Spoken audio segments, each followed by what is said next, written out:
Calvin Watkins, Dallas Morning News. Brian, what was the issues with trying to finish drives tonight for you guys? Oh, third down. Calvin, you go 2 and 12 on third down. I thought they did a good job with their blitz packages. They had us confused a little bit. That starts with me. Got to do a better job with that. Give Coach Flores and his staff some credit. But it comes down to third down. Now, we were pretty good on third down, or fourth down. But, you can't go 2 for 12. Situationally, we didn't play very good tonight offensively. We weren't very good on third down, and we weren't very good in the red zone. And that's why you see us struggle in the second half. And that's kind of where it starts. Defensive pressure, I think Kenny Clark was saying it's tough to bring him down, even though he'd been sacked 9 times coming to this game. Why do you think he has some issues trying to get McCall? Yeah, he's athletic. I want to look at the film first, Calvin, but he's athletic, and I thought he stepped up a couple times and made some nice plays, but, strong lower body guy, that's real, and I think he's a hell of a competitor. He made the plays. I think that's a big thing for us tonight is we didn't make the critical plays when we needed to, and when you look back on this game, I feel like we kind of let one slip away because there were some good moments, and unfortunately we did it at an inopportune time. Clarence said DLLS Cowboys. What were they doing to take Pickens away? Yeah, again, a lot of cover two, a lot of different technique things. They change their coverage up a lot. But again, there was a plan to try to limit our explosives, and I think he had 6 targets and only three catches, and that's not enough. And that starts with me and the offensive staff. We got to find ways to get him the ball better. You were very aggressive in the first half. Certainly the fake field goal, and I think 2 or 3 other fourth down conversions. Third quarter, I think you're up 23-17, and you try to 59-yard field goal rather than try to pin them deep. You second guess that, or no? I actually said it in there, Clarence. Again, we're spoiled with Brandon Aubrey. You know what I'm saying? What a great player. But no, felt really good about it. He's such a great player. I had no question in my mind he was going to make it, and I feel good about that decision. Brian Todd Arch with ESPN. You said you guys were confused a little bit of their pressure looks. What confused you? Was it new stuff that they were throwing at you tonight? It was a lot of all up looks, and then they were checking out of it, and they did a good job. And that's what we talked about this week with you guys, like that veteran defense. And that system is very difficult, and they executed tonight, and we didn't. You look at the big picture now of where you guys are. What's the goal, I guess, with 3 games to go? Yeah, the goal is to wake up tomorrow. We'll watch the film tonight. Wake up tomorrow, coach these guys up, and we're going to control what we can control. And disappointing. We didn't find a way to win this game. I knew this would be a game like that. I wasn't surprised by that. Kevin's a great coach. Brian's a great coach, and unfortunately, this game came down to the fact of our inability really in the red zone and some of the situational stuff. We weren't very good on defense on fourth down. We forced, I think, 3 fourth downs, and they converted a bunch of those. And at the end of the day, when you play, a team like this, you got to be, really on top of your situational stuff, and we weren't. Nick Harris, Forward Star Telegram, coming out of the bye week, the defense had shown some improvements. I know they're different issues, but to still see the defense give up consecutive scoring drives like they did second quarter, third quarter, how tough is that to stomach at the end of the day? Well, I think, at the end of the day, each drive's different, Nick. I felt like we gave up too many explosives today. They hit a big double move, but, I think those are the things you have to eliminate. Again, these guys play hard. These guys played at a really physical game, but at the end of the day, we have to play better, as a football team, and got to get more pressure on the quarterback. Got to get him on the ground. We finally won the turnover battle. That gave us a chance. Great play early on with the interception. We finally took care of the football, but at the end of the day, I don't think we played well enough to win. And again, that's not just the players. That starts with me and the staff, and I own that. I take that, and again, give them credit for making the plays that they had to make when they made them. Kind of building on Todd's question about the big picture, what was your message to the team, knowing that pretty much everything has to go right to sneak into the postgame? Yeah, I just painted the picture for how the game went. I told them, hey, we're not changing. We're not changing who we are. We knew that we're guaranteed 17 games, and I'm not going to wake up any different tomorrow.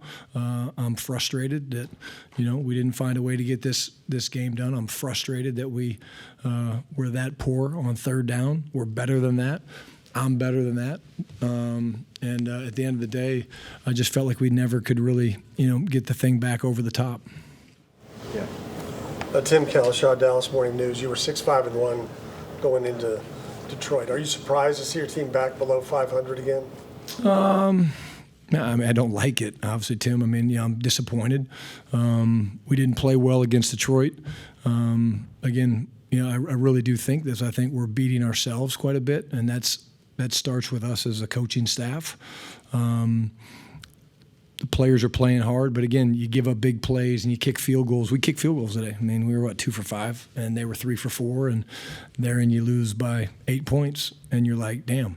But we never got to the point where I felt like we were able to really just kind of seize momentum. There wasn't a momentum-changing play in any regard, other than probably the interception early in the game. But you drop 2 games in a row, and you dust yourself off and you get back to work. We play a really good football team in here next week. So we'll get back to work and make some of the adjustments we got to make. You've talked about the third downs. Did it seem strange? You had a lot of success on first down.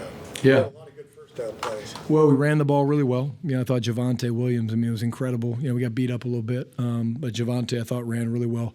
Third down was just the problem. And again, I think that's one of their strengths. I think that's one of the things that they've been the best at. It's a really good defense, and they do a good job of, limiting explosive plays. We finally got, CD on top. They played a bunch of cover 2 variations. And again, I think it does help. And they've got veteran players. And I'm a big fan of their scheme that they play. And I'm a big fan of the way that their players play.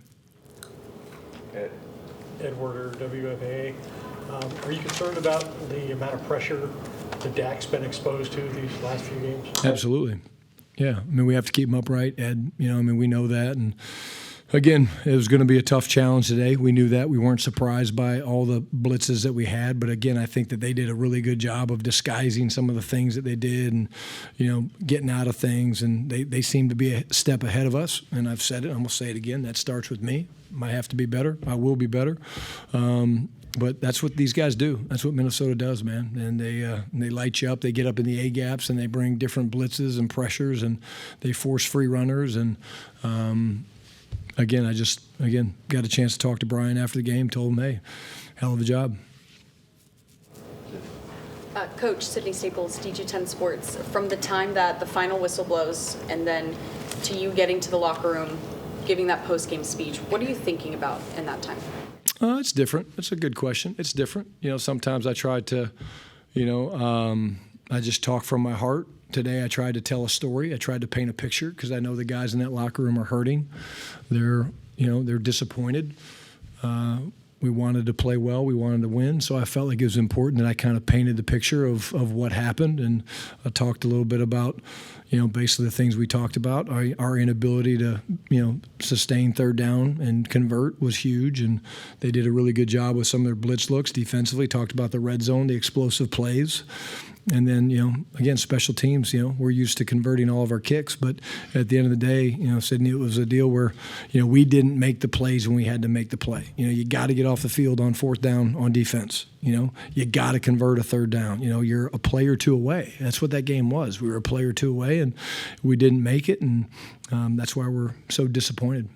That story you told more of like a metaphorical one or just kind of recapping game and what that means? Yeah, today I really just wanted to hit them with the facts. They're grown men. They can take it. I certainly threw myself in there what I did not do a good job of. I kind of started with that, to be honest with you. I will always do that. It's always going to start with me and the things that I messed up and didn't do very well. And Brian Flores was better than me today. And I won't sleep very good tonight, but I promise you I'll wake up tomorrow. I'm going to work my ass off, and I'm going to figure it out. Getting back to the third quarter, you have 2017. It's 4th and 3 at your 18, and you kick the field goal. Do you think about going for it there, knowing that you might need some touchdowns? I did, but again, at the end of the day, I was hunting points. It's a good defense. And what was the score at the time? You were up 20-17. 2017, yeah. I did, yeah. I remember it now, yeah. We thought about it, we talked about it, but we were actually moving the ball okay, and unfortunately the third downs caught up to us. But I did think about it, but again, I wanted to take the points, and hindsight, obviously, as you know, can be 20/20. But I like this with a 6-point lead. What is Kalen Carson doing that Diggs can't do that he's not healthy enough to do?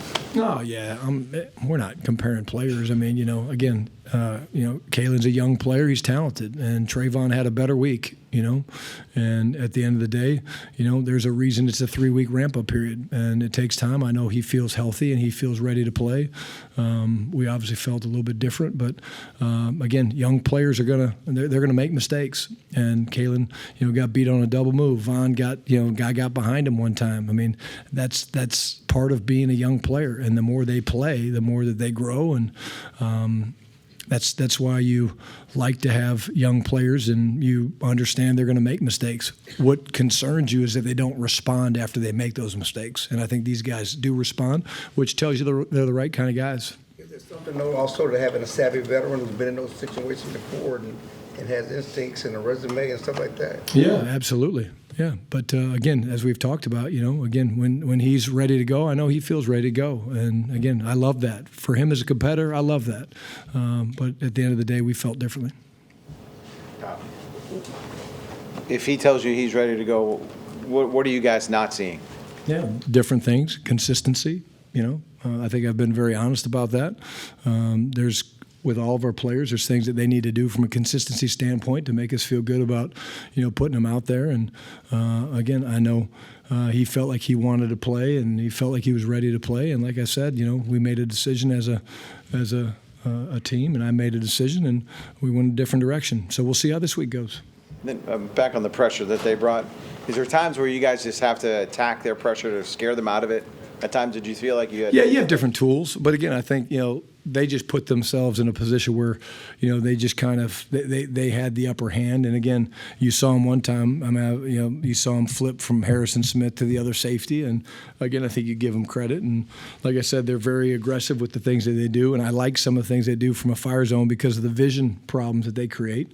But at the end of the day, it was not good enough. Okay. And back to red zone, 1 for 3 last week, 2 for 5 tonight. How do you get back to the drawing board? You as a play caller, what specifically do you look at? Yeah, I want to look at the last couple drives, see how that went. Because I thought early on I did want to be committed to running the football. I think I was. Not really sure how the last couple drives went. I don't remember the run-pass ratio, but again, it's one of those situations where you got to find a way to get ahead of the sticks down there, because if you get into a 3rd and long against this defense with Brian and their ability to blitz and disguise things and stuff like that, it can be tough sledding. And again, I give them a lot of credit, and we'll get back to the drawing board. Just a quick one on injuries. Quinnen, will he be starting the week in protocol? And then Javante. Yeah, he has a concussion. Yep, he'll be in the protocol. Javante, the shoulder, is that going to be kind of something y'all monitor early in the week? Or yeah, I think it was more a stinger, and it kind of took a while to calm down. And he came back in, and Quinnen came back fine from the first one, and then sounds like he got a knee to the head or something. I didn't see it, but that's kind of what I heard. And physical game. Alrighty. Thanks, guys.